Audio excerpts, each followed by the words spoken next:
Coming up next on Small Town Big Deal. A town that knows how to get down and dirty. It's fun while you're playing. How to jump for joy.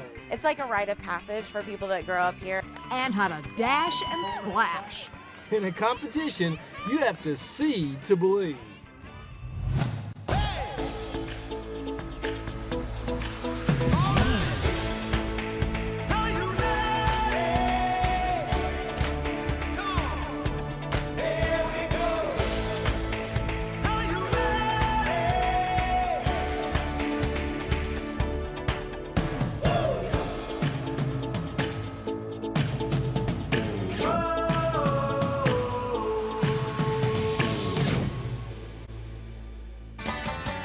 Welcome to Small Town Big Deal. I'm Rodney Miller. And I'm Jan Carl. Okay, so that frenzied fence painting behind us, that is your hint as to where we are this week. And it's on the quaint little town on the shores of the Mississippi River. And it is the hometown of a renowned American author. You guessed Hannibal, Missouri. You are right. Welcome to Tom Sawyer Days. Our fans always say we go to some of the most unique festivals. She always looks good. I'm focused on winning. Well, we agree with you. And today, you'll see a whirlwind of whitewash, ribbons, and ribbons. It's all happening in Hannibal, Missouri, which sits on the mighty Mississippi River, about 100 miles northwest of St. Louis.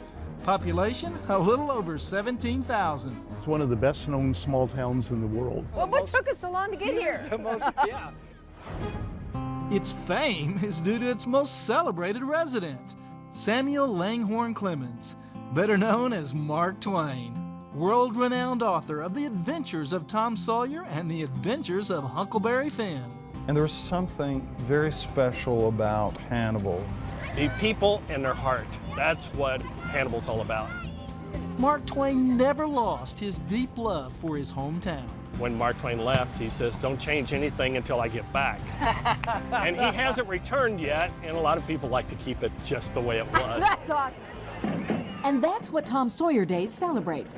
Life the way a young Mark Twain would have experienced it more than a century ago. Young Samuel moved here with his family when he was just 4 years old, then into this home when he was 7.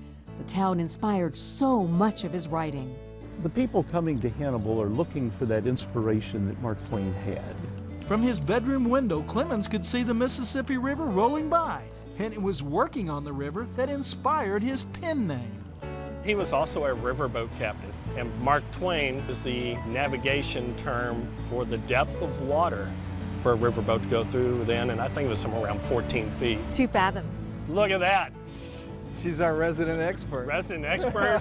You're moving to Hannibal, right? Yeah. That's what I love it. When that level was reached, it meant the depth was safe for the steamboat, and one of the crewmen on board would yell, Mark Twain!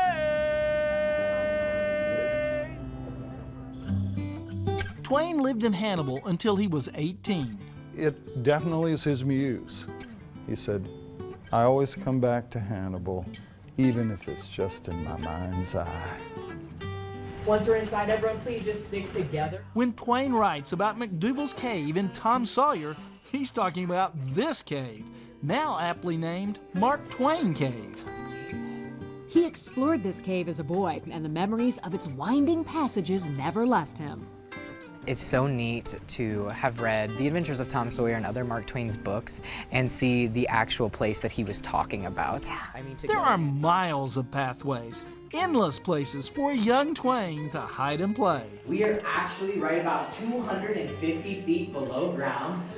There are an estimated 250,000 names written on its walls dating all the way back to 1820. The most famous signing is from the infamous Jesse James, who made his mark in the cave in September of 1879. He actually robbed a bank early October, which was less than 2 weeks after he signed his name here in our cave. Wow. So we know he was here beforehand. And He was planning. I very well could have been planning, could have even come back afterwards with everything. Right after our visit, the proverbial needle in the haystack was found. After searching about 6 miles of cave walls for decades, the signature of Samuel Clemens was finally discovered and verified. A big deal for sure. In recent years, the cave has been the site of nuptials. In Marriage Corner in the cave, we talk about previous tour guides that got married there, and we say that they got off to a very rocky start, but their vows were set in stone, and now they don't take each other for granted. A very rare adventure indeed, he went on. But as forgettable as the cave jokes are, a very memorable experience in town happens at the Planters Barn Theater. It will leave you swearing that Twain has indeed returned. If you can't get a compliment any other way, pay yourself one. I do that often. Richard Gary is an actor who's been bringing Mark Twain to life for years. What's so different about Mark Twain is he was a fisherman here on the Mississippi, and he understands how to bait the hook. By the way, young lady, I turned 50 on my birthday. He uses humor to lure you in, but he has very serious things he wants to get across. It was so much fun and so inspiring watching Richard play Mark Twain that now I'd like to play Mark Twain. I need a mustache. He said there will be no humor in heaven because there won't be any need for it. We laugh on this earth so we don't have to cry. And Twain's wit and wisdom still speak today. The two most important days in your life are the day you are born and the day you find out why. It's not the size of the dog in the fight, it's the size of the fight in the dog. I would rather have my ignorance than another man's knowledge because I have so much more of it. Wait for it. If you don't read the newspapers, you're uninformed. If you read the newspapers, you're misinformed. Mark Twain. Coming up next, Tom Sawyer and Becky Thatcher come to life. Go! And what gets covered with more paint? The fence or Jan? You're watching Small Town Big Deal. Woo!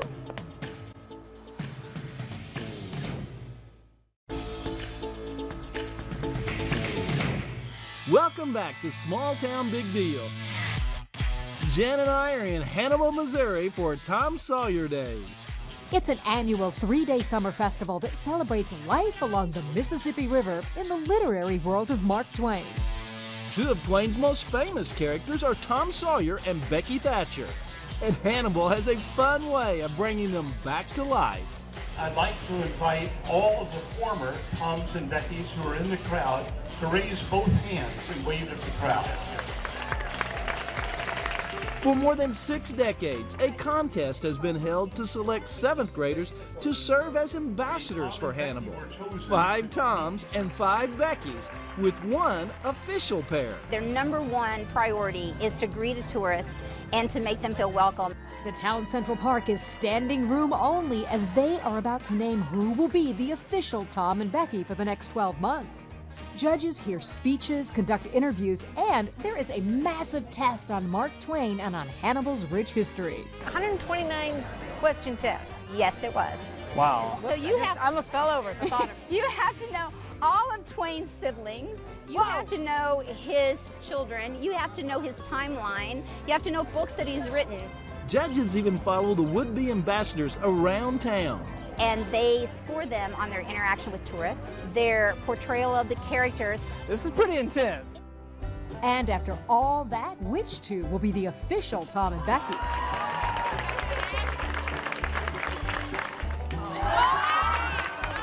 Now, you'll be in character for the next year. You're Yes. Tom and you're Becky. Yes. I mean, you're engaged.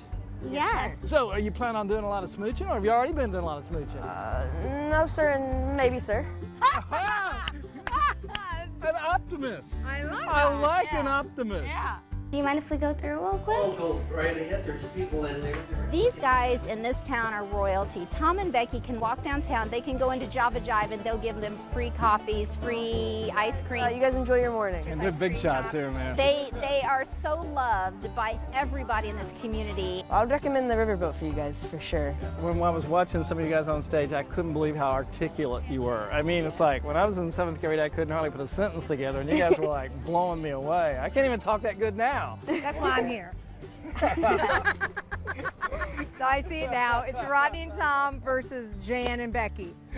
We got this. We got this, yeah. Don't get your hopes up. I like him more and more all the That's time. what I like Becky too. There you go. It's some process to get in the top 12, let alone the top 5, let alone to win. I love you. And they're always ready to act out Twain's famous Tom and Becky engagement scene. Don't be afraid of that. It ain't anything at all. Please, Becky? Now it's all done. No, Tom. I'll never love anybody but you, and I'll never marry anybody but you.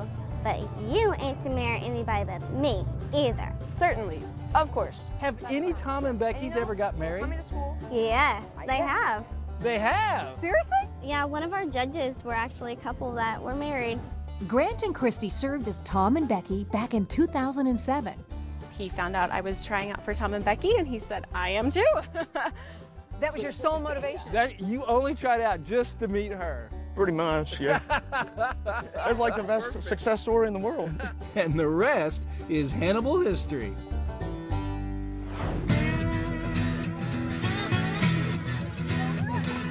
But for the girls who are a little less petticoat and a little more playful, There you go. there's the Tomboy Sawyer contest. We want to have an event for just the girls. It gives the girls a chance to compete in several events from Mark Twain's books. I'm gonna do a contest of how far I can blow it. Hey. So they get to participate in the watermelon seed spinning. They get to do the minnow catching. Got one. Gunny sack race and a slingshot and even bubble gum. Not everybody's a girly girl, you know. It was fun because they're so fast and then they're so slimy, which I like slime. I just love like supporting our hometown and stuff and doing different things that like they've all grown up doing and stuff and just keep on the tradition. Traditions that began in the creative mind of Hannibal's native son. Kindness is a language which the deaf can hear and the blind can see. A lie can travel halfway around the world, while the truth is putting on its shoes. Life would be infinitely happier if we could only be born at the age of 80 and slowly approach the age of 18. If you tell the truth, you don't have to remember anything. Mark Twain. Look! Just look! Not one spot on my board. Still to come on Small Town Big Deal. There is no way this could be disputed. I'm the undisputed champion. What has Rodney so confident? Some fierce competition, Twain style. You're watching Small Town Big Deal.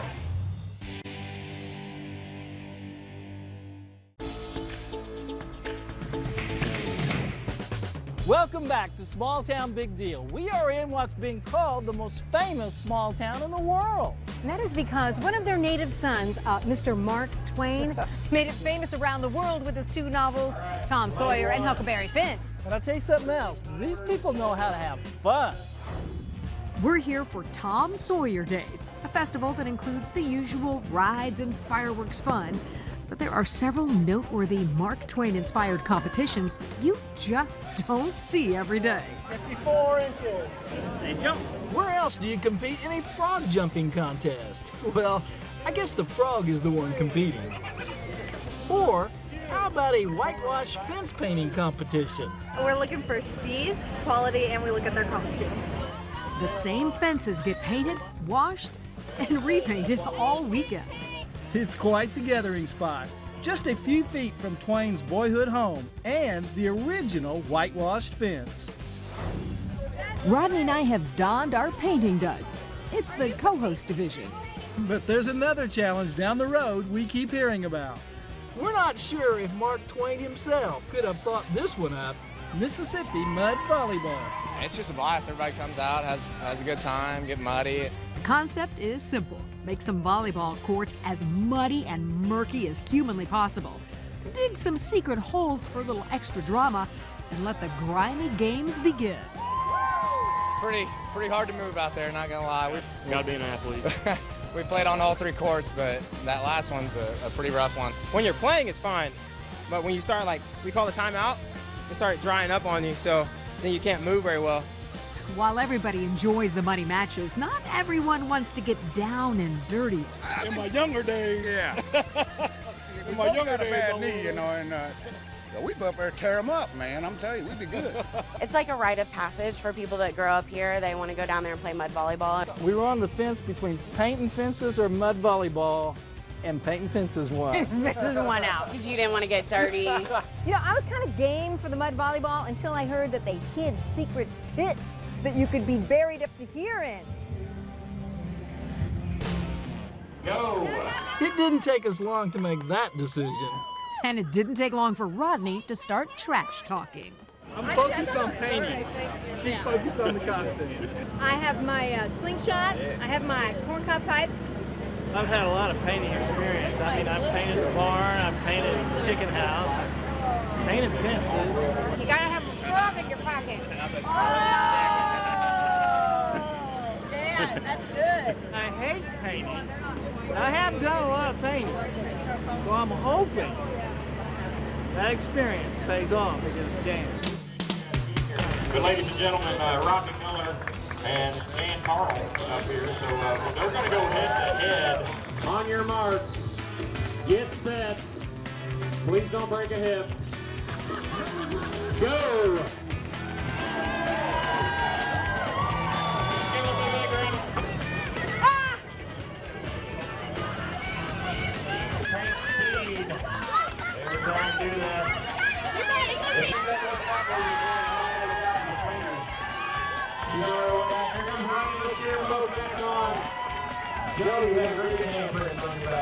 She did not paint the whole fence. But I was faster. Well, you got more paint. Look at my face! I didn't know you were supposed to paint your face. I'm 39, he's 44. Uh-oh. Our judges, Tom and Becky, are not seeing eye to eye. Someone has time and quality on my side, so Jan has to win, right? We don't want to be the cause of this famous couple breaking up. And so, we have a tie. they make us do it again. Kurt, I need 2 more buckets of paint.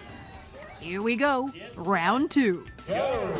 Let's give a big round of applause, ladies and gentlemen. Get down there. Cheer them on. Be professional painters by the end of the day.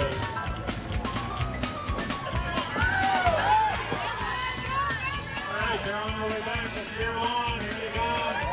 So before the judges even weigh in, Rodney is declaring victory.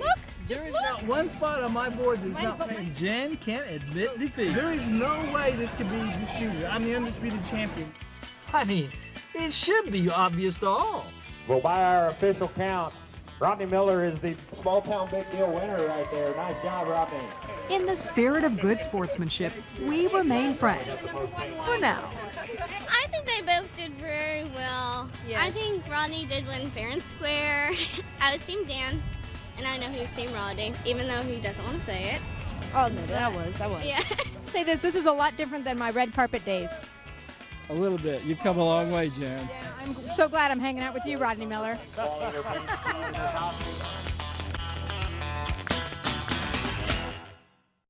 Welcome back to Small Town Big Deal.